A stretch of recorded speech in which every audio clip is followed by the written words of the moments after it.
Hörmətli radio anlıqçı dostlar. Anlayotqanınlar Fransiya yazğıçısı Jules Verne'nin Şinjan Güzel Sanat Fotosurat Nəşriyyatı tərəfindən nəşr qılınğan Yer şarını 80 gündə oylanish nomli əsəri. Ular nərs keraklarını setib olib, mehmon saroyiga kelib, oldin buyurtib qo'ygan mo'l tomoq bilan g'izolandi. Orqadan charchagan Aoda xonim Angliyaliklarning odati bo'yicha ifodasiz turgan shafqatchisining qo'lini ching siqib qo'yib, o'z hujrasiga kirib ketdi. Ammo bu hurmatli mo'tvar apandim oqshom bosh cho'kirib Times gazeti bilan London rasmlik xabarlar gazetini o'qib chiqdi. Mobodo Fok apandim gumonxo'r odam bo'lgan bo'lsa, xizmatkorining shuncha kash bo'lib ketsa-mu qaytib kelmaganligini bayqagan bo'ladi.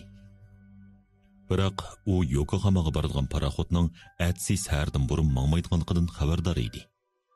Shunga oldirib ketmadi. Atsi Fok apandim vaqtida uyg'ondi. Lekin master ko'rinmaydi. Xizmatkorining bir kecha qaytib kelmaganligini ko'rib, uning qanday o'yda bo'lganligini hech kim bilmaydi. U safar xaltasini elib bir mulozimga Aoda xonimni chaqirdi. Yana bir mulozimga taxtiravon akilishni aytdi. Soat 8 bo'ldi. Toshqin ko'tarilgan mazgil soat 9:30 atrofida bo'lib, Karnatik nomli paraxot mush mazgilda yo'lga chiqadi. Taxtiravon saroy oldiga kelganda Fok apandim bilan Aoda xonim bu rahat ma'bida o'ltirib, yuk taqlarining keyindagi bir kichik qo'l arvasiga tashladi. Yarım saatdan keyin ikkisi Pristonga yetib keldi. Fok apandim shu chog'da Karnatik nomli paraxotning oldingi kuni kechda yo'lga chiqqanligini bildi. Fok apandim asli Pristonda paraxot bilan xizmatkorni ko'raman deb o'ylagan bo'lsa-mu, har ikkisila yo'liqmadi. Biroq Fok apandimning chiroyidan qilchilikmi umidsizlanish alomatlari ko'rinmadi. Aoda xonim tashvishlanib Fok apandimga qaraganda, u faqat birni eg'iz gap qildi. Bu bir tasodibiylik. Xonim, qarayt chaqliq. Bu chaqda bir kishi uninga tikilganicha yaqinlab keldi. Bu kishi razutkichi Fix edi. U Fok apandimga ehtirom bildirgandan keyin: "Apandim, sizmi menga o'xshash Rangon nomli paraxotda Shanganga kelganmidingiz?" "Shundoq apandim," dedi Fok apandim sovuqlik qilib. "Ammo nima ish?" "Kechiring, men asli bu yerda xizmatkoringizni ko'raman deb o'ylagan edim." "Uning nadaligini bilamsiz apandim?" deb so'radi yosh ayol taqatsizlik bilan. "Nima?" dedi Fix xursandlik qilib. "U sizlar bilan birga emasmi?" "Yo'q, u tunugundan boshlab ko'rinmadi. U bizni saqlamayla Karnatik nomli paraxotga chiqib ketmagan-du." "Sizlarni saqlamay? Xonim, kechiring, men bir ishni so'rab boqay. Sizlar aslida Karnatik nomli paraxotga chiqib olmoqchi bo'lganmi?" "Shundoq apandim." "Menmi shu, qaramamsiz bu kelishmaslikni. Karnatik nomli paraxot Parqozni rimit qilib bo'lib 12 soat baldur minib ketibdi. Hech kimga uqtirish qilmabdi. Endi yana 8 kun saqlab, kelar navbatlik paraxotda minishimiz kerak." dedi Fix bir tarafdan so'zligach, bir tarafdan Fok apandimni kuzdi. Fix 8 kun degan chog'da xo'shalligidan yuragi qepidan chiqib ketayli deb qoldi. 8 kun. Fok Shangangda 8 kun turdi. Bu oraliqda u tutish buyrug'ini qo'lga olishi mumkin. Qisqasi, bugun bu qonun vakilining taliyi o'ng keldi. Biroq Filia Fok noiti salmonlik bilan tovanki so'zlarni qilganda, ko'pchilik buning Fixning beshiga qattiq bir mush urgan bilan barobar ekanligini tasavvur qila oladi. Lekin portda Karnatik nomli paraxotdan boshqa yana paraxotlar bor. Shuning bilan Fok apandim Aodaga beligidan tutqizib tok qarab mangdi. U hozirla yo'lga chiqadigan kemini izlamoqchi bo'ldi. Fix elishib qolayli dedi. U xuddi bir tal yip bilan Fokga bog'langandek ikkisiga agashdi. Halbuki ilgirki Fok apandimga qo'ynini kang ochgan omad amdilikda uni tashlab ketganda qilyotdi. Filia Fok apandim to'p-to'g'ri 3 soat hayal bo'lib, butun portni oralab chiqdi. U cho'qim boshqa paraxotning borligiga ishonatdi. U amal bo'lmaganda bir paraxotni ijaraga elib bo'lsa-mu, Yokohamaga berishni o'ylab qo'ydi. Ammo Pristondagi paraxotlarning ba'zilari yuk tushirayotgan, ba'zilari yuk qochilayotgan edi. U atrofni bir qur o'ylanibmi, muvofiq paraxot topolmadi. Keyinda agishib kelayotgan Fixning ko'nglida qaytadan umid tug'ildi. Ammo Fog apandim bo'shashmay davomliq izladi. U hatto Omonga berib izlashnimi o'ylashdi. U iroda bo'lgandila amal tepilganligiga ishonatdi. Dal mush chog'da portning o'dilisidan bir matros kelib qoldi. Apandim, paraxod izda odamsiz. deb so'radi matros bo'kini elib o'tib. Hozirli yo'lga chiqadigan paraxod bormi? deb so'radi Fog apandim. Ha, dengizda yo'l boshlag'ich kemidan birsi bor. 43-numar. Hozirli mangdi. O bizning paraxod atirtimizdagi eng yaxshi kema. dedi matros mag'rur qiyofatda. U tez mang'alamdi. Soatiga 8-9 dengiz mil yo'l yurdi. Ko'rib baqamsiz. Ma'qul.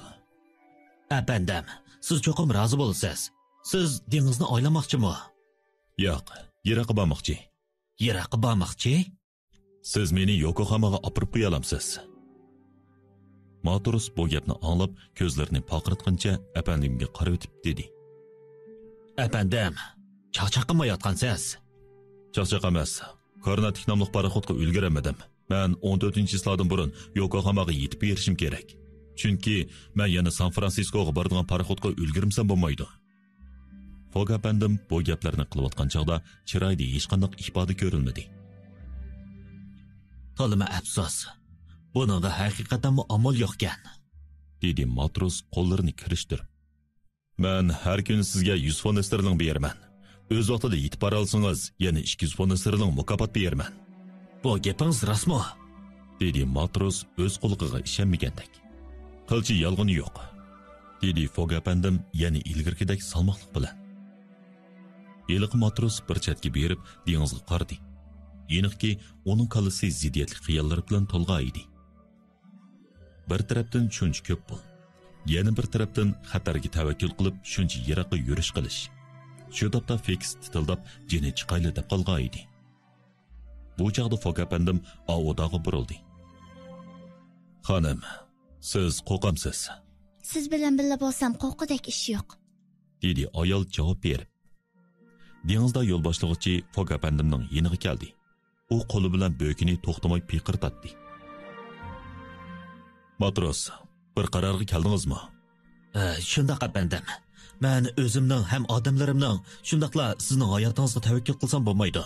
Chunki orliq bakli yiroq. Bu kema orali 20 tonna keldi. Hozir dengizda yurishga toza foydasiz mazgil. Uning ustiga biz dal vaqtida yetib borolmaymiz. Chunki Shangangdan Yokohamagacha 1650 dengiz mil keldi. Faqat 1600 dengiz mili, dedi Fog apandim. Bundan qarayt chaqlaq. Fix cho'ng bir nafas oldi. Biroq, yana boshqa amalmi tepilib qola? dedi dengizchi to'liqlab. Qanday amal? so'rdi Fog apandim. Nagasakiga boraydi. Yaponiyaning janub uchida. Faqat 1100 dengiz mili keldi. Yoki Shanxayga bosaqmi bo'ldi. Shanxay bilan Shangangning oraliqi 800 dengiz mili. Shundaqla qirg'oq yaqinlab mangaydi. Dengizda yurishga nihoyat foydali. Chunki dengiz bo'yidagi suv shimolga qarab oqadi. Yo'l boshlag'uchi, men Yokohamaga berib San Fransiskoga boradigan paraxodga o'tirman. Nagasaki yoki Shanxayga bormayman. Nimishqa bormaysiz? San Fransiskoga boradigan paraxod Yokohamadan emas, dal Shanxaydan yo'lga chiqadi. Yokohama bilan Nagasaki faqat orliq bekatdan iborat. Siz o'di qila olamsiz, dedi Fog apandim biroz hayron bo'lib. U yana o'zining safar qo'llanmasini chiqardi. Albatta o'di qilaman-da. San Fransiskoga boradigan paraxod Shanxaydan qachon mangadi? 11 noyabr kech soat 7 da yo'lga chiqadi. Bizning 4 kun, ya'ni 96 soat vaqtimiz bor. O'tirisa bilan soatiga 8 dengiz mili tezlik bilan mang'alsak, shamolmi bizga foydali bo'lsa, dengizda to'lqin ko'tarilmasa, biz o'z vaqtida Shanxay bilan Shangangning oralig'idagi 800 dengiz mili musofani besib bo'lamiz. Kemingiz qachon yo'lga chiqalaydi? 1 soatdan keyin. Men berib yeydigan narsa yetib olgach, tayyorlik qilib olay. Ma'qul, kelishdik amsa. Siz kemining egisimi? Shundaq. Mening ismim John Bansby. Tankader nomli kemining egisi. Zakalat puli beramanmi? Navada xolsingiz apandim.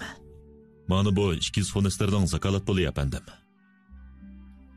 U pulni berib bo'lib Fix qibirildi. Apandim, xolsingiz bu kemiga chiqib oling. Apandim, men sizni menga yordam qilsa ekan deb turgan edim. Ma'qul, Biz yarım soatdan keyin kemini ko'rishaylik.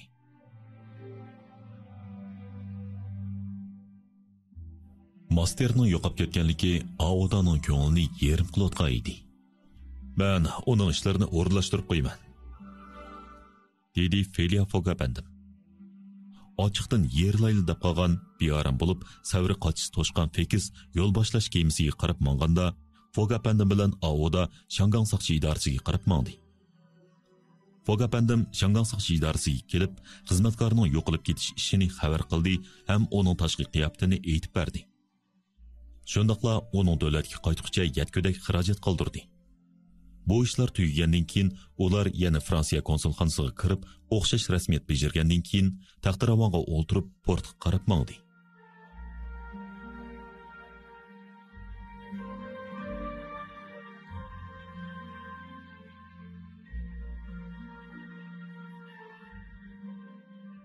Tushdan keyin soat 3da 43 nomerlik dengizda yo'l boshlovchi keminiki xodimlar taq bo'lib, oziq-tuliklarni jamlab, langar ko'tarishga tayyorlandi. Tankader nomli yo'l boshlovchi kema noiti chiroyli motorliq yelkanli kema bo'lib, butun eg'irligi 20 tonna keladi. Kema beshi noiti ushliq bo'lib, qarmoqqa musobqa katerga o'xshaydi. Keminiki misdan yasalgan jabduqlar paqirib turadi. To'mir asablarga seni keltilgan. Paloba piltishidek oq edi. Bu John Bansby'ning kemini yaxshi asraydiganligini tushundiradi. Keminiki ikki asosiy mashta ozroq kayniga egilgan edi. Uningdan boshqa yana kayni yelkan, oldi yelkan, kema beshida yana 3 bulon shakllik yelkan saplangan edi. Barliq yelkanlarni yoyganda kemining surati zo'r darajada tezlashib ketadi. U qarmoqqa noiti tez yurdiganda qiladi. Amaliyotda bu tez yurar kema nurg'un musobaqada ko'p qitim natija yaratgan edi. Kemada kema xo'jayini Johndan boshqa yana 4 nafar matros bor edi. Qaysar matroslar doim bo'ron chapqonga qarmay dengizda paraxodlarni izlab yuradi. Ondan ularni portga boshlaydi. Shunga ular dengizning pulon pushqoqlarigacha 5 qo'ldak beladi. John Bansby 45 yoshlar chamusdagi qovul, terisi kunlarda qo'ng'ir rangi o'zgargan, ko'zlarida nur chaqnab turgan kishi bo'lib, noiti tajribalik dengizchi ekanligini ko'rib olish tasamas edi. Shunga uningga tamoman ishonishga bo'ladi. Felia Fogg bilan Aoda xonim kemaga chiqdi. Fix allaqachon kemaga chiqib bo'lgan edi. Fogg apandim Aodani boshlab, kemining keyindagi bir kvadrat shakldagi bo'lmaga kirdi. Bo'lma temida bir osma to'shik bor bo'lib, osti tarafga yumaloq kreslo, o'tirisda bir shira qo'yilgan ekan. Bir chiroq bu yerni yo'rtib turadi. Bo'lma garchi kichik bo'lsa-mu, ammo noit pokiz edi. Afsus, texmi yaxshiroq o'rin yo'q ekan, dedi Fogg apandim Fixga qarab. Fix beshini linchtib ortiq gap qilmadi. Biroz o'tkichi Fogg apandimning takallubidan ichida alam his qildi. Shubhisizki deb o'yladi Fix ichida. U haqiqatan qoida yo'sinliq ablaqgan. Ammo nemali bo'lmasin u baribir xumpar. Soat 3dan 10 minut o'tganda yelkanlar chiqarildi. Kema yo'lga chiqish signal chaldi. Yo'lovchilar palobaga joylashdi. Fogg apandim bilan Aoda xonim masterni kelib qolarmikin deb oxirgi qitim pristonga nazar tashildi. Fix aramsizlanatdi. Chunki u ziyonkashlikka uchragan nasbosgan yigitning pristonda tuyuqsiz paydo bo'lib qolishdan qo'rqatdi. Shundoq bo'lib qolsa, uning niqobi butunlay yirtib tashlanatida noit foydasiz o'ringa tushib qoladi. Biroq fransiyalik yigit kelmadi. John Bansby oxiri o'zining 4 nafar dengizchisi bilan birga Tankader nomli kemani haydab ko'z yetkisiz dengizga kirdi. Kemining yelkanlari shamolda ko'pib, to'lqin yerib, olg'a qarab uchqandek yurib ketdi. 20 tonna ig'irlikdagi bir kemaga o'ltirib, yana kelib, mushundaq bir faslda 800 dengiz mili yo'l yurish, gapning o'chig'ini qilganda qaramliq qilganlik bo'ladi. Atrofidagi dengiz balbig'ida nachar havo rayi ko'p ko'riladi. Bo'libmi, bahor fasli bilan kuz faslining oldi keyinda bo'ron avjirib ketadi. Halbuki hozir dal 11-oy mezgili edi. Aniqki, navoda kema egisi yo'lovchilarni Yokohamaga olib qo'ygan bo'lsa, texmi ko'p foydaga erishgan bo'ladi. Chunki u kunlik haq hisoblaydi. Biroq mushundaq chaqda dengizni kesib o'tish qop yuraklik bilan qilingan tavakkülchilik bo'lib sanaladi. Hatto mushundaq shimolga qarshi mengib Shanxayga berishning o'zimi jonga qilingan chaqchaq hisoblanadi. Shunisi John Barnsby o'zining tankaderisiga noiti zo'r ishonch qiladi. Kechqurunligi kema Shangang atrofidagi dengiz eqini jiddiy rayondan o'tib, shiddat bilan olg'a qarab ilgarildi. Orqa tarafdan urilayotgan shamolning kuchida u texim ishtik yurib ketayotdi. Jon xo'jayin, sizga jikilash behojat. Qancha tez bo'lsa shuncha yaxshi. Dedi Fog apandim kema kang dengizga chiqqandan keyin Jon Barnsbyga qarab. Apandim, xotirjam bo'ling. Biz barliq yelkanni chiqirib dedi Jon javob berib. Siz kasbakli, men bularni bilmayman. Sizga ishonaman xo'jayin. Filia Fog apandim qaddini ruslab, putini kerib, pishqan matroslarda kaskinlik bilan dengizga qarab turadi. Auda kema quyruqida o'ltirib, bujg'unlab turgan kang dengizga jimjit tikilganicha xiyolga patgan edi. U mushundaq bir yeni kemada yo'lga chiqqanligidan jiddiylashmoqda edi. Parcha-parcha yelkan uning beshida shamolga beqib lapangshib, bayni oq ranglik g'oya so'r qanot uni elib dengizda uchayotgandek to'yg'i beradi.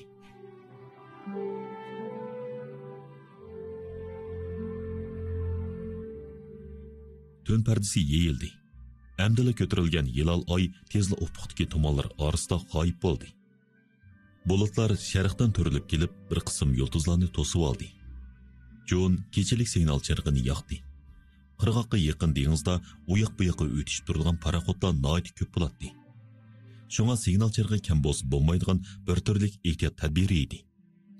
Yol başlıqçı keminin sürəti nayt tez boğaşqa başqa kemlər bilan azıraqlı sürgülüb ketsə kükim talqan bolup ketətdi. Fix kema beşida çonqur oyğa batqan halda o'ltiratdi. O Fog apandimning paranglashishni ancha yoqtirmaydiganligini biladi. Shunga oningdan yiroq turdi. Yana kelib o'zini kemaga selib olgan kishi bilan paranglashish ko'nglik bo'lmaydi. U hozir keyingi qadamda nima ish qilishni o'ylayotdi.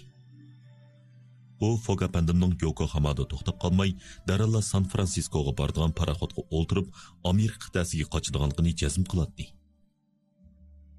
Amerika qit'asi shuncha cho'ng tursa, o chaqda Fog erkin yayrab yuraverdi. Demak, Filia Fogning muddasi aniq. Fog apandim boshqa jinoyatchilarga o'xshamaydi. Aslida u bevosita Amerika qit'asiga bosib bo'ladi. Lekin shuncha cho'ng aylanib, yer sharining yerimini besib, texmi ishonchlikni qoplanib Amerikaga bormoqchi. Soqchilardan qutulib, bankadan o'g'irlagan ko'p miqdordagi pulni ba'zir xarjlamoqchi. Navoda u Amerikaga borsa, Fix zodi qanday qilish kerak? Onunğa davamlıq əgişəmdə o yox. Onu qoyub berib, qanunun sırtında qoyuş kerakmı? Yox, hərgiz onda qilishqa bo'lmaydi. Hozir onundan bir qadamma ayrılmaslik kerak. Bu onun burchi. Nimali bo'lsin oxirgacha yenidan ketmasligi lozim. Masterni onundan ayirib etib foydali fursatga erishdi. Bo'libmi, Fix Masterga hamma ishni aytgandan keyin endi o ikkisini uchrashtirib qo'yishga hargiz bo'lmaydi. Fog apandim bu chaqda xizmatkorning nemishqa tuyuqsizla yo'qolib ketganligini o'ylayotdi. U turli ehtimolliklarni muloyiza qilgandan keyin bechora yigit ushtum-tut yengilishib, Karnatik nomli paraxot mengishga yaqin uningga chiqib olgan bo'lsa kerak degan yerga keldi. Aoda xonimmi shunda qarashdi edi. U bu samimiy xizmatkorning yo'qolib ketganligidan to'liq qayg'urayotdi. U Masterga noit ko'p odamgarchilikka qarzdor. Navoda shundoq bo'lsa, Yokohamaga borganda uning bilan uchrashish mumkin. Buni osonla aniqlig'i bo'ldi.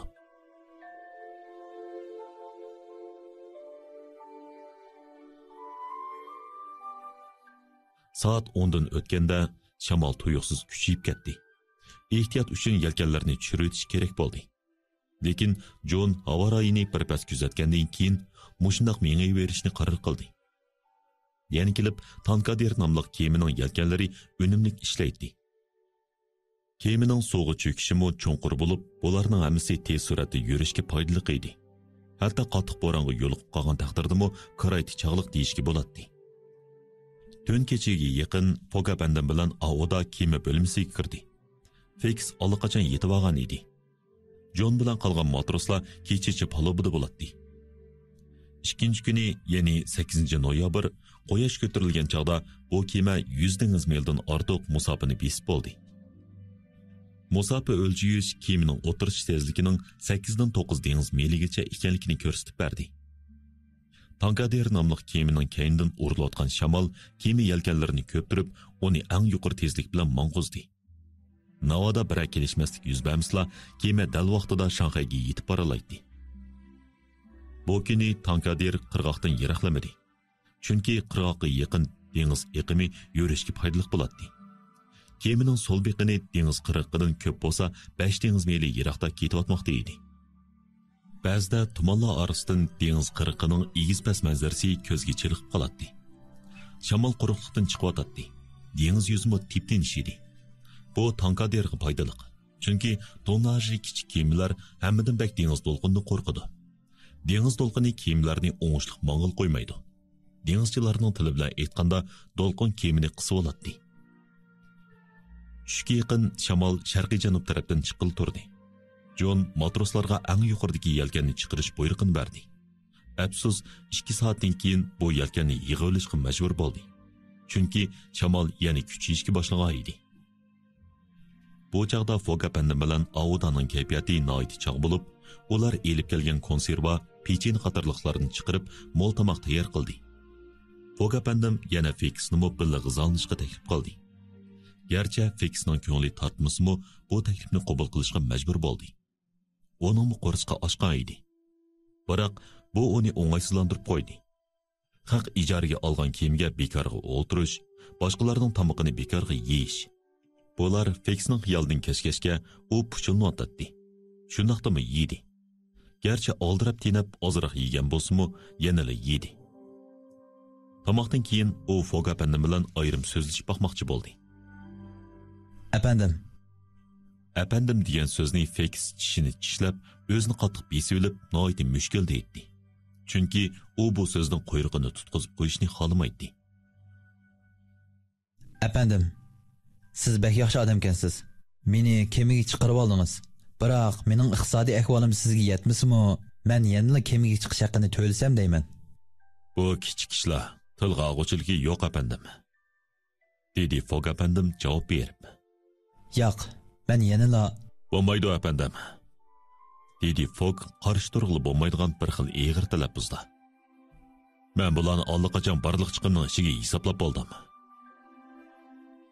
Fix bo'ysunishga majbur bo'ldi. Ammo demi ichiga tushib, kemaning beshiga kelib yotdi. Butun bir kun gapmi qilmadi. Bu chaqda kema butun surat bilan olg'a qarab ketayotdi. John Bansby'ning xili jasorati bor edi. U bir necha qitim Fogapandimga o'z vaqtida Shanxayga borganligini aytdi. Har qitim Fogapandim oddiylik qilib, shundoq bo'lishini umid qilaman deb qo'yatdi. Keminiki boshqa matroslarmo tirishib ishlayotdi. Mukofot pul ularning samimiyatiga ilhom beryotdi. Demak, ching tortilmagan bir atalma orqon, to'liq echilmagan bir atal yelkan qolmadi. Rol tutquchimi butun zehnini markazlashtirib, yo'linishda qilchilik xatolik sodir qilmaydi. Ularning mashg'uloti Xonjamati Kotir musobaqasiga qatnashuvchilardanmi astoydil edi. Kechida kema xo'jayini musobaqa xotirligichiga qarab, Changangdan ayrilib 220 dengiz mili yo'l yurganligini bildi. Filia Fog bo'lsa Yokohamaga borgandan keyin safarning kechikkanligi to'g'risida xotir yozilmasligini umid qiladi. Mushundaq bo'lganda Londondan boshlangan safardagi birinchi qitimliq cho'ng kelishmaslik uninga hech qanday ziyon keltirmaydi. Kechida kema shimoliy tropik siziqini kesib o'tib, Tayvan orlig'i bilan Jungo dengiz yoqasidagi Fujian dengiz bo'g'ziga kirdi. Bu yerning suv iqimi noiti jiddiy bo'lib, hamma yer ta'tir iqim keltirib chiqargan qaynon bilan to'lib ketgan edi. Shunga yo'l boshlovchi kema noiti mushkulda ilgarilisimi matroslarning tirishchanligida xeli tez ketib boradi. Odamning palobida o'ri turmuqimi taslishib ketayotdi. Tongga yaqin bo'ron kuchayib ketdi. Osmonda qattiq bo'ron chiqadiganligining alomatlari ko'rilishga boshladi. Yana kelib barometrmo havoning o'zgarganligini ko'rsatib, bir kecha muqim turmadi. Simab to'riki tezlik bilan yuqori-tovan ta'mirlanib turdi. Sharqiy janub tarafdagi dengiz yuzida g'oyat zo'r to'lqin ko'tarilib, bo'ron chopqining yetib kelganligidan derak berdi. Quyosh qizil tumonlar qo'yniga sho'ng'idi. Kema xo'jayini ahvolning chatoqligini sezib, bir nimlarni qudirib qo'ydi. Birdamdan keyin Fog apandimning oldiga kelib, past ovozda dedi: Apandim, men haqiqiy ahvolni sizga aytsam bo'lamdi. "Qani ayting." Biz hozirli qattiq bo'ronga duch keldigan bo'ldik. "Janub bo'ronimi yoki shimol bo'ronimi?" dedi Fog apandim esiyatsizla. Janub bo'roni, tayfun bo'ronimi kelish oldida. Janubdan kelayotgan tayfun bo'roni bo'lsa, nihoyat yaxshi. Bo'ron yo'linishi bo'yicha tez mangaydi, dedi Fog apandim javoban. Navoda bunaqa o'ylagan bo'lsangiz, meningmi boshqa fikrim yo'q, dedi Jon chiqib ketib. Jon Bansby'ning farzi to'g'ri chiqdi. Bir mashhur meteorolog kuz faslida tayfun bo'roni bayni chaqmoqdek chaqnab o'tadi. Lekin qishning oxirgi mezgilda odatdan tashqari kuchayib, odamni vahimaga soldi degan. Jon Bansby matroslarni darhol tayyorlik qilishga o'rinlashtirdi. Matroslar barliq yelkanni tushiribdi. Mashina uchidagi to'g'ri yog'ochni tushiribdi. Qo'shimcha yelkanlarni yig'ishtirib, faqat birla 3 bulon yelkan qoldirildi. Bu yelkan qiyinroqdan tikilgan bo'lib, bo'ron chapqonga yo'liqqan chog'da keyin tarafdan o'rilayotgan bo'rondan foydalanishga ishiltiladi. Bundaq bo'lganda kema davomli olg'a qarab mang'atdi. Bo'limchilarning ishkini yemitib, bo'ron kelganda suv kirib ketishning oldi elandi. Hamma tayyorlik tal bo'ldi. Jon Bansby barliq yo'lovchilarni kema bo'limiga kirib ketishni uqtirdi. Biroq bo'shliq cheklik bo'lishqa havo yetishmaydi. Onun ustiga dengiz to'lqini kemani qattiq silkitadi. Shunga kema bo'limida o'tirish turmida o'tirganda jafoliq bo'ladi.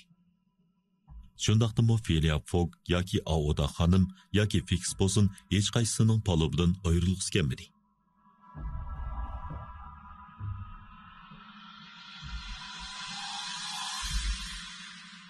Soat 8 ga yaqin qor bo'ron yetib keldi. Tankadir kichik yelkanga tayinib dengizda paydak laylab mangdi. Kemaning qanchalik xatarda turayotganligini tasvirlagili bo'lmaydi. Onun tezligini eng tez surat bilan ketayotgan poyezdning suratidanmi 4 tasi tez desak ortiq qilmaydi. Kema butun bir kun g'aljir bo'ron va dengiz to'lqinlarining urishi bilan shimolga qarab uchgandek mangdi. Sansiz qitim kayni-kaynidan kelayotgan tog'dek egiz dengiz to'lqinlari tarafidan o'rilib ketishga qilli qoldi. Yaxshi yeri kema egisining moyirlik bilan mashg'ulot qilishida hammasidan omon-eson o'tib ketdi. Yo'lovchilar ba'zida shiddatli to'lqinlar qo'ynimiga kirib qolgandek tuyg'uga keladi. Shundaqdimi ular qilchilik boysab qo'ymadi. Fix balkim beshini to'van selib qarg'an bo'lishi mumkin. Ammo Aoda xonim qo'rqimsiz, tamkin, salma qamroyi qarab o'zini cheksiz g'ayratga to'latdi. Uning bilan mo'rni-mo'rga terib bo'ron bilan kurash qiladi. Felia Fog apandimga kelsak, u ba'ayni bu tayfun bo'ronini oldin bilib olgandek jimjit o'ltiradi. Hozirgacha tankadir to'xtamay shimolga qarab mangdi. Afsus, kashga yaqin ko'pchilikning ansirgandek shamol yo'linishida cho'ng o'zgarish bo'lib, g'arbiy shimol bo'roni chiqishga boshlandi. Dengiz to'lqinlari kichik kemaning beqiniga urilib, kema shiddat bilan irg'onlashga boshlandi. Navoda kema qurilmasining naqadar mustahkamligidan xabarsiz kishi bo'lsa, g'aljirlashgan dengiz to'lqinlarini ko'rib, qo'rqib ro'yi chiqib ketgan bo'ladi. Hurmatli radio anglag'uchi do'stlar, anglayotganinglar Fransiya yozuvchisi Jules Verne'ning Xinjiang Güzel Sanat fotosurat nashriyati tarafidan nashr qilingan Yer sharni 80 kunda oylanish nomli asari.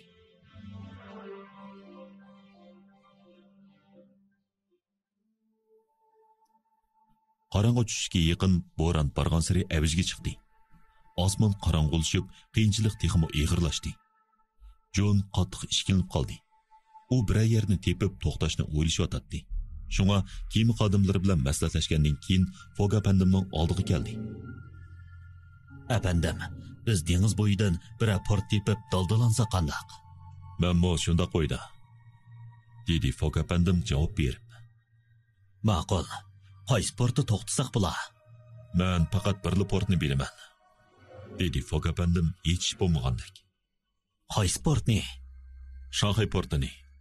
Jon dastlab Fog apandimning so'zidagi qat'iylik va tarsoligini tushunmay birdan tingirqab turib qoldi. Tuyuqsiz bir narsani his qilgandek yuqori ovozda: To'g'ri, degingiz o'rinliq. Shanxay qarab mangayli. deb vaqirdi. Shuni qilib Tankadir to'xtamay shimolga qarab ketaverdi. Zulmat qorong'ulik kishini haqiqatan tashvishga soladi. Moshunda qattiq ofatda kemaning cho'kib ketmaganligini bir mo'jiza deyishga bo'ladi. Kema ikki qaytim bir chetga yanto bo'lib, o'rilib ketgili qildi qoldi. Navoda orqanlar mahkam bog'lanmagan bo'lsa, kemadagi narsalarning hammasi dengizga tushib ketadi. Avuda xonimning badani chek-chekidan ajrab ketgandek bo'ldi. Ammo bir qaytimmo boyjan deb qo'ymadi. Fog apandim bir necha qaytim uning yeniga berib, uni shiddatli to'lqinning zarbisidan qo'g'dashga majbur bo'ldi. Tong otdi. Har bo'ron yanada taraf-tarafdan hujum qilmoqda. Baxtga yarasha bo'ron yo'linishi sharqiy janub tarafga o'tdi. Bu yurishga nihoyat foydali edi. Yangi shamol yo'linishni paydo qilgan dengiz to'lqinlari aslidagi g'arbiy shimol bo'rini paydo qilgan to'lqinlarni to'sib qoldi. Tankadir qaytadan o'z yo'lida ketaverdi. Navoda u shunchalik mustahkam bo'lmasa edi, to'lqinlar o'zaro urilishida kukim talqin bo'lib ketar edi. Tumanlar orasidan dengiz qirqi g'uva ko'rindi. Dengizda biramo kema ko'rinmaydi. Demak, Tankadir g'aljir bo'ron bilan tirkishayotgan birdan-bir kema edi. Tushda bo'ronning ojizlayotganlik alomatlari ko'rindi. Quyoshning g'arbga so'rilishiga agishib, bu alomat texmo ro'shanlashishga boshladi. Garchi bo'ronning davomlashayotgan vaqti uzun bo'lmasa-mu, odatdan tashqari dahshatli bo'ldi. Yo'lovchilar yerib charchig'indan holi ketdi. Ular ozroq narsa yeb orom oldi. Kechda bo'ron butunlay tinchidi. Dengiz qaytadan timtasliqqa qaytdi. John Bansby matroslarga yetganlarni chiqarishga buyurdi. Shuning bilan yo'l boshlig'uchi kema yana ushqandek mengib ketdi. Ikkinchi kuni, ya'ni 11 noyabr kun chiqqan chaqda John Bansby dengiz qirg'ini bir qur kuzatgandan keyin Shanxayga 100 dengiz milimi qolmaganligini aytdi. Fogapandim cho'qim bugun yetib berib, kechki San Fransiskoga mang'ilgan paraxodga o'tirish kerak. Bu qitimqi bo'ron nurg'un vaqtni isrof qiladi. Bo'lmasa Shanxayga 30 dengiz milimi qolmaydi. Bo'ron ojizlab dengiz mushuninga agishib tinchib qoldi. Tankadirning hamma yelkanini chiqaribdi. Mashina uchidagi yelkan, orqanga esilgan yelkan, oldi mashinadagi 3 bulon yelkan qatorliqlarning hammasi ishga tushdi. Afsus, dengiz jimjit yotmoqda edi. Tushga yaqin Shanxayga 40 dengiz mili orliq qoldi. Yokohamaga mang'ilgan paraxodning mengishig'imi faqat 6 soat qoldi. Demak, 6 soat vaqt ichida Shanxayga yetib berish lozim. Kemadagilarning hammasi qattiq andishiga tushdi. Ko'pchilik har qanday badal to'lashdan qat'iy nazar Shanxayga o'z vaqtida berishga tirishayotdi. Felia Fogdan boshqa barliq kishilarning yuragi jiddiychilikdan qapsdan chiqib ketgandek so'qotmoqda. Kema cho'qim soatiga 9 dengiz mili tezlikni saqlash kerak. Lekin shamol go'yida qonuniyatsiz chiqib qoladi. Shamol o'tib ketsa, dengiz qaytadan timtasliqqa cho'matdi. Albuki kemining yelkanlari egiz chiqarilgan bo'lib, a'lo sifatli yelkan raxti mayin shamolni bag'ashlab ketayotmoqda edi. Tushdan keyin soat 7 da kemining Shanxayga yetib berishiga yana 3 dengiz mili qoldi. John 200 funt sterling mukofotdan quruq qolganligini o'ylab, nimalarnidir tillab ketdi. U Fog apandimga qaradi. Fogning chiroyida hech qanday ifoda ko'rinmaydi. Ammo uning taqdiri mushu oshqushliq minutlarga bog'langan edi. Dal mushchaqda uzun ham qora to'rxundan turim-turim is chiqarib ketayotgan bir paraxod dengiz yuzida paydo bo'ldi. Bu dal San Fransiskoga mang'an Amerika paraxodi bo'lib, portdan chiqayotdi. Ablah! deb eg'izni buzdi John Bansby umidsizlangan holda rolni bir chetga ishtirib etib. Tez, signal beringlar! dedi Fog apandim oddiy qilib. Misdan yasalgan bir top Tankadirning bosh tarafidan so'zilib etildi. Bu narsa tumanliq kunlarda signal berishga ishlatiladi. Topqa miltiq to'g'risi qachilandi. Kema egisi cho'g'langan cho'cheli bilan piltiga o't yoqmoqchi bo'lib turganda Fog apandimning gapi anglandi. Bayroqni yerim tushiringlar. John matroslarga kema bayrog'ini xodining yerimiga tushirishga buyurdi. Bu ofatga uchirganlikni bildiradi. Amerika paraxodi signalni ko'rgandan keyin yo'lnishni o'zgartib, kichik kemaga qarab yaqinlashishga boshladi. Zambarak aytinglar, dedi Fog apandim. Zambarak havo bo'shlig'ida guldirlab yangradi. Kartanik nomli paraxod 7 noyabr kuni kech soat 6:30da Shangangdan ayrilib Yaponiyaga qarab mangdi. Paraxod yo'lovchi va yuk bilan liq to'lgan edi. Biroq paraxod quyrug'idagi ikki bo'lma quruq. Bu Filiafog apandim zakaz qilib qo'ygan o'rin edi. Ikkinchi kuni kemining beshidagi yo'lovchilar hayron qolgan holda ko'zlari nursiz ikki yonga chayqilib mang'irgan, chochlari o'skilan bir yo'lovchining ikkinchi darajalik bir bo'limidan o'milab chiqib santirilganicha berib, palobidagi paloq va mashinalarning zapas uskunasi ustiga o'ltirganligini bayqadi. Bu yo'lovchi dal master bo'lib, asli ish mundaq bo'lgan. Fix ayrilib uzoq o'tmay, ikki odam kelib mas bo'lib ketgan masterni ko'tarib, chekarmanlar uchun tayyorlangan yog'och karvatga elib qo'ydi. Bu karvatda 3 soat uxlagandan keyin uyg'ondi. Gerçi qabohatlik tushdan to'liq asliga kelamagan bo'lsa-mu, ammo kallasida paraxodga kechikib qolmaslikni yodidan chiqarmagan yigit bardoshlik berib tirkishatdi. U shuncha qiynalsa-mu, ma'lum bir mudda uni davomli olg'a menishga undaydi. U karvatdan tushib, u yer bu yerga urilib, tomlarini siylashtirib, yiqilsa qo'pib, oxiri talog'i chiqdi. Daldang chingnicha urilib so'qilib, pristanga qarab yugurdi. Ketib o'tib, Karnatik nomli paraxod, Karnatik nomli paraxod deb voqiraydi. Karnatik nomli paraxod is chiqarib yo'lga chiqishga tayyorlanayotgan edi. Muqimlashtiruvchi orqani yeyishayotgan shu paytda xizmatkor o'zini paraxod palubasiga otdi-da, keyindilla yana oylinib ketdi. Bu ahvolni boshdan oxir ko'rib turgan bir necha matros oldirash kelib xizmatkorni ikkinchi darajalik bir bo'limiga elib kirdi. U shu yerda oylinib ketguncha ikkinchi kuni ondan asli keldi. Bu chaqda Karnatik nomli paraxod Shangangdan ayrilib 150 dengiz mili yo'l yurib bo'lgan edi. Shuna qilib, ikkinchi kuni atdiganda master palobiga yugurib chiqib, Sapavadan qong'uchi nafaslandi. Sapava uning sezimini tamoman asliga keltirdi. Shuning bilan u Fix bilan bo'lgan ishlarni, hamma ishni tirishib aslashga boshladi. Aniqki, meni boshqalar mas qilib qo'yibdi, dedi u o'z-o'ziga. Fog apandim nima deb qala? Yenimi ta'limga o'lgirib keldim. Bu hammadan muhim. Orqadan u Fixni o'yladi. Bu ablah, uni tashlab o'tishimiz kerak. U menga yilqi talabni qo'ygandan keyin endi bu paraxodga chiqishga jur'at qilmaydi. Bir soqchi, bir razvedkachi xo'jayinimni izqo'lab nazorat qilibdi. Uni Angliya davlatlik bankini o'g'irlagan deb ayblayotdi. Qiziq. Navoda Fog apandim o'g'ri bo'lsa, men qotil. Bu ishlarni xo'jayinga deyish kerakmi? Fixning qanday odamligini aytish muvofiqmi? Eng yaxshisi Londonga qaytib borgandan keyin uningga London soqchi mahkamasining bir razvedkachisining uning keyindan agishib dunyoni aylanganligini aytay. U chaqda ikkimiz qanog'ida kulmaymizmi?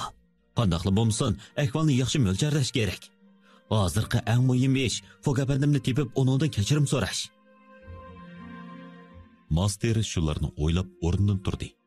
U qalvolishayotgan putlarini so'rab, keyni bo'lmaga qarab mangdi. Dengizda to'lqin ko'tarilib, paraxod qattiq silkinatdi. Keyni palobida u xo'jayin yoki Avoda xonimga o'xshash odamni uchratmadi. Ha, Avoda xonim balkim uxlavasi kerak. Fog apandimga kelsak, u cho'qim odati bo'yicha o'yist o'ynaydigan do'stlarini tepib oldi. Master so'zligach, paraxod mehmonxonasiga kelib qarab baqdi. Bu yerdami ularni uchirtamidi. Oxiri amalsiz paraxodga xo'jalik ishlari boshlig'ini tepib, Fog apandimning qaysi bo'limida ekanligini so'ramoqchi bo'ldi.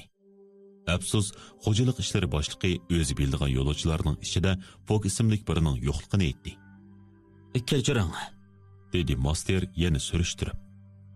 Bu kishi egizbo'y, so'qqan, boshqalar bilan aloqa qilishni xohlamaydigan kishi.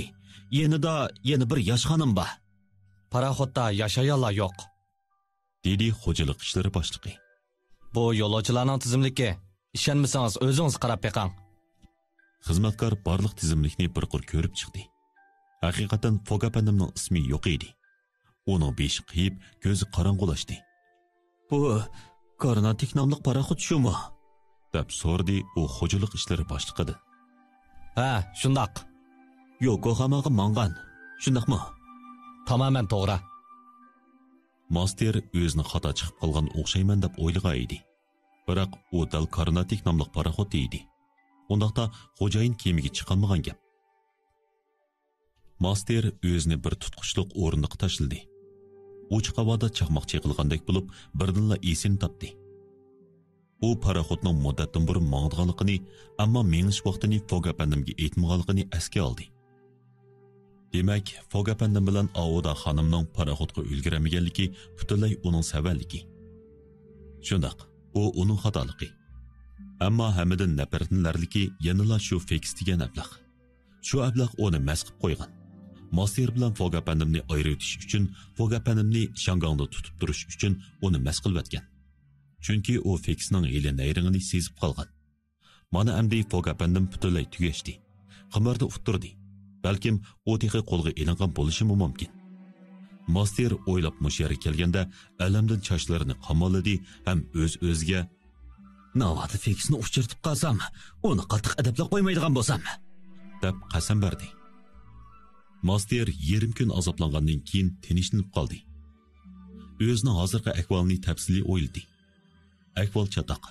U paraxod Yaponiyaga berib to'xtaydi. U yerga borgandan keyin qanday qiladi? Uning yanchiqi qop-quruq bo'lib, bir shilling pulmi qolmagan edi. Biroq paraxod bileti bilan tomoq bileti oldin to'langan. Shunga 5-6 kungacha ham qilmasimi bo'laverdi. Uning ishtahasiga odam hayron qoldi. U Fog apandim, Aoda xonim va o'zining nesivisini tamoman yavatdi.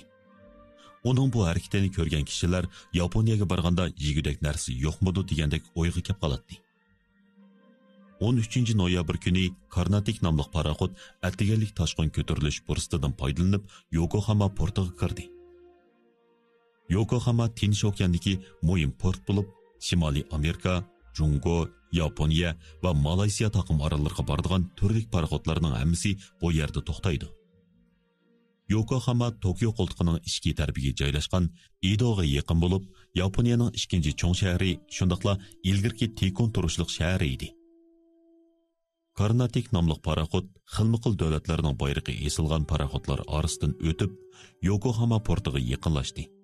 To'lqin to'sish dambasi bilan tamojna ombiri atrofida to'xtadi. Master izlangulik bilan bu g'ayriy ziminga qadam bosdi.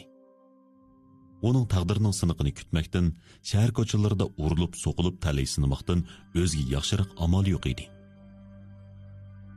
Master oldi bilan butunlay Yevropacha bir rayonga keldi. Yo'lga yaqinli joylashgan koridorliq, tam torus va lim to'riklari naqshlangan oldi pakar uylar bilan liq to'lgan ko'chalar toki dengiz soyiligicha so'zlatdi. Bu yerda nurg'un ko'cha, maydon, dok va ombar bor edi. Bu yer Shangong, Kalkuttaga o'xshash hamma yerda turli eriqdagi savdogarlar to'lib ketgan bo'lib, ularning ichida amerikalik, angliyalik, jungoliq, gollandiyalik elib satarlar bor edi. Fransiyalik yigit o'zini xuddi Hottentottlarning ichiga kirib qolgandek his qildi. Masterning yanil amali bor. U Fransiya yoki Angliyaning Yokohamada turishliq konsulxonasiga bosi bo'ldi. Ammo u o'zining nemishqa musholga kelib qolganligini aytishni xohlamaydi. Chunki bular xo'jayini bilan zich munosabatlik. Shunga faqat amal bo'lmaganda berish kerak. U boshqacha ish qilishni ko'ngliga pukdi. Master Yokohamadagi Yevropa rayonini to'liq orlab, birama fursatga erishamadi. Oxir bu yerdan ayrilib, shaharning Yaponiyaliklar rayoniga keldi. Navoda bu yerda natija chiqmasa, toki Edogacha berish qaroriga keldi. Yokohamaning yerlik kishilar o'ltiraqlashgan bu ko'chasi Benton rayoni deb ataladi. Benton degan yaqin atrofdagi ham orollardagi o'ltirishliq aholilar o'rtaq hurmatlaydigan bir qizning nomi. Bu rayonda yeşil qarg'ayliq cheg'ir yo'llar, qurilishi g'alita ikona darvozasi, bambuk sarliqqa tutashgan ko'rik, asr alqagan cho'ng daraxtlarning soyisiga yoshiringan qorong'u qurilishlar, yana bir qarashda oxirini ko'rgili bo'lmaydigan ko'chalar bor edi. Bu yerda yana top-top bolalar, uzun yo'liq pista ham izlangulik bilan ketayotgan kishining omriqligini keltiradigan seriq aslanlar ko'zga chelqatdi. Ko'chada mig'miq odamlar to'pi to'xtamay qimirlaydi. Ularning ichida qatorlashib ketayotgan har xil tabiqadagi kishilar bor edi. Hukumat amaldorlari, beligi yaponcha qilish osgan soqchilar, miltiq qasgan harbiy ofitserlar bor edi. Yaponiyada askarlar noiti atvornatdi. Ko'chada yana sadiq tilab mangan tilamchilar. uzun nimchi kiygan kishilar va odatki puhralar bor edi. Ularning sochlari qop-qora, beshi yo'g'on, puti inchka, gavdasi uzun, jug'i kichik edi. Ko'chada yana ot arabasi, taxtiravon, ammol, mab qatorliqlar uchraydi. Bir qism Yaponiya ayollarining u yoq bu yoqqa o'tishayotganligi ko'zga chalqatdi. Bu ayollarning puti kichik bo'lib, lata oyoq, chig' kash, gita kiyib avoylab dasishib mang'atdi. Ular chiroyli yaponcha kiyim, kimono kiyishib olgan edi. Kimono bir xil uy kiyimi bo'lib, bir ipak balvoq balgi chiroyli tugunlab qo'yiladi.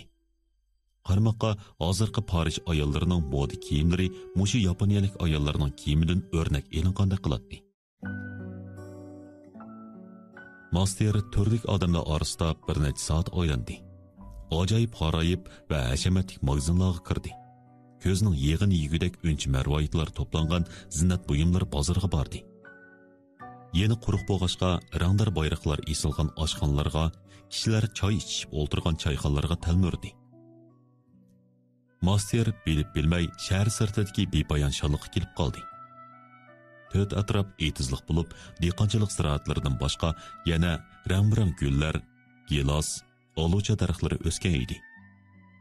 Bambuk bilan qasharlangan mevelik bog'larga shaptul, nashbut, olma daraxtlari tikilgan edi. Bog'ning o'tirisiga bir chiq odam tiklab qo'yilgan bo'lib, qushqash, kaptar, qaqa qatorliq qushlarni qo'g'lashga ishlatiladi. Beshi osmonga taqashgan shamshat darxida qarchiga qurg'uylar oramila o'tadi. Daraxt shoxlarining soyasida o'qarlar soyda o'tadi. Uningdan boshqa hamma yerda cherik tumshuqliq qaga, yovi o'rdak, oq turna, yovi g'oz qatorliqlar bor edi. Yaponlar oq turnani baxtning simvoli deb qarashadi. Master etizda maqsadsiz ketib o'tib, bir necha tal yovi meva tepib oldi. Bo'pti. Bu mening kashlik tamqim bo'lsin. Ammo purab yiqib, ozroqmi ta'm yo'qligini bildi. Nasbostida deb o'yladi ichida. Samimiy yigit mujnaq bo'larini bilib, paraxutdan tushguncha qo'risqini bo'lishiga to'yg'izib olgan edi. Biroq bir kun aylanqashqa qo'risqining yana ichayotganligini his qildi. U bozordagi go'sht do'konlarida qo'y, o'shki go'shtlarining yo'qligiga xeyli burilla diqqat qilgan edi. U yana kalining maxsus etizda ishlaydigan hayvon ekanligini, uni o'ltirishning bir xil tuzqirliq bo'lganligini biladi. Shunga u yaponlarda go'sht turi ozgan degan yakuni chiqardi. Uning qarashi to'g'ri. Ammo go'sht do'konda qo'y go'shti yoki kala go'shtining bo'lmasligi uning qo'risqining boshqa go'shtlarni, masalan, bo'g'a, o'rmon kekligi, bo'dona, uy qushlari yoki beliq go'shti qatorliqlarni yaklaydiganligini bildirmaydi. Yaponlar go'rishtamiga yeganda bu xil go'shtlarni qo'shimcha qildi. Ammo master qo'rsoq to'yg'izdigan ishni chidab turib, adiga qo'yimsa bo'lmaydigandek qiladi. Qorong'u tushdi. Master shaharning yaponlar rayoniga keldi. Ko'chalar turlik panuslar bilan to'lib ketgan edi. U lag'aylab yurib, al ichidagi san'atkorlar mahoratini namoyon qilgan yoyimlarni bir-aqur oylandi. Orqadan pristonga keldi. Yiroqda beliqchi kemasining chiroqlari ko'rindi. Bu chiroqlar beliqlar to'pini jalb qilish uchun devrqaydan yondirilgan ushqu edi. Ko'chada odam ozlab, soqchilar chorlashni boshladi. Ular chiroyli forma kiyib, xuddi chatal elchisidek atrofda bir muncha askarni agashtirib ketayotdi. Master har qaytim bu ruhliq chorlug'uchilarga yo'liqqanda hamisha xo'shallik bilan bir gapni takrorlaydi. Yaxshi, yana bir Yaponiya elchilar o'miki Yevropaga chiqmoqchi ekanda. Ikkinchi kuni yerib charchigan och qo'rsoq master nimali bo'lishini qat'iy nazar amal qilib qo'rsoq to'qlay deb o'yladi. Amaliyotda uning yana bir chiqish yo'li bor. Ya'ni qo'lidagi soatni saqsa bo'ldi. Biroq u ochlikdan o'lsimi unda qilmaydi. Shunga uning birla amali qoldi. U bo'lsimi toza yiqimliq bo'lmasimi o'zining ovozidan foydalanishdan iborat. U koni fransuz naqshlarini aytalaydi. Shunga sinib boqis keldi. Yaponiyaliklar cho'qim naqshini yoqtirdi. Chunki ular nimani qilsa daqudun baqchalatdi. Demak, ular cho'qim Yevropalik bir talant egisining naqshidan o'zgarishni xohlaydi. Biroq hozir tong sahar bo'lg'achqa dammalliqqa unda qirg'il bo'lmaydi. Naqshi muzika havaskorlari to'yuqsiz o'yinib ketgan taqdirdimi, hargiz tangini uni oldiga tashlamaydi. Shunga master yana bir necha soat saqlash kerak edi. U ketib o'tib, ushtum-tut qallasida o'ziga o'xshash salton san'atkor bundoq yaxshi kiyinishi kerakmi yo'q degan xiyol paydo bo'ldi. Shuning bilan uchistiki kiyimini ko'z oldidagi muhitga moslashadigan qo'nroq kiyimga tegishmoqchi bo'ldi. Yana kelib, mushunda qilganda ozroq pul oshirib, qo'rsoqni to'yg'izg'ili bo'ladi. Master xeli ko'p izlab, oxir bir ko'n kiyim-kechaklar do'koniga keldi. Do'konlarga maqsadini aytdi. Do'konlar uning kostyum burilkisiga obroq bo'lib qoldi, ham tezlab bitishdi. Birdamdan keyin master ko'ni bir qur yaponcha yaktak, rangi o'ngib ketgan gul kashtillangan qalpoq kiyib do'kondan chiqdi. Uning yanchiqida texi bir nechtal 5 tanga jiringlaydi. Ha, endi bo'ldi. Men karnival bayrami o'tkazayotgandek bo'lyapman, dedi u o'z-o'ziga. Master yaponlardek yasangandan keyin birinchi bo'lib qilgan ishi kichik oshpuzilga kelib qo'rsoq to'qlash bo'ldi. U ozroq to'g'o go'shi bilan go'rish tamoqi elib ishtaha bilan yeyishga boshladi. Tamoq yeb o'tib, tushlik tamoqini qanday hal qilishni xiyoldan o'tkazdi. Qo'rsoq to'ygandan keyin ichida men amdi mundaq gangirab kuni o'tkazsam aplashmaydi. Amdi bu ko'ni kiyimni texmi ko'nsiga almashtirg'il bo'lmaydi. Cho'qim amal tepib bu davlatdan ketishim kerak. Bu yerga ozroqmi qiziqmadim degandeklarni o'yladi. Shuning bilan master Amerika quruqligiga bordigan paraxod tepib ishlamchi bo'lishni ko'ngliga pukdi. Uning hech nima kerak emas. Faqat uni paraxodga elib olsa, qo'risqa to'yg'idek tamoq bersil kupoyi. U oldi bilan San Fransiskoga berib, ondan keyingi qadamda nima qilishni o'ylashmoqchi bo'ldi. Amniki muhim ish oldi bilan Yaponiyadan ayrilib 4700 dengiz mili oraliqni besib, Tinch okeandan o'tib Amerika qit'asiga berish. Master mushlarni o'ylab Pristonga qarab mangdi. Pristonga ozliq qolganda o'z planining cho'ltiliqini his qildi. Amerika paraxodi uni elib olib nim qildi. U nim qila oladi. Yana kelib mushundaq ahvolda kishilar qandoqmi uniga ishinadi. U mushundaq buruqtirim bo'lib turganda oldidagi tomga chaplangan yo'g'on e'longa ko'z tushdi. Serik o'mikidagi hayarni orqa ko'rinish qilgan bu e'londa inglizcha yoziqda tovandikilar yozilgan edi. Muhtaram William Batrik apandim rahbarligidagi Yaponiya serik o'miki Amerikaga berib o'yin qo'yishning oldida eng oxirgi qitim nomer o'rinlaydi. Sirliq ishning bevosita panoyda nomer ko'rsatildi. Uzun, burni uzun nomerlar sarxil o'zori cheksiz. Bu e'lon birdala masterning diqqatini tortdi. Amerikaga berish?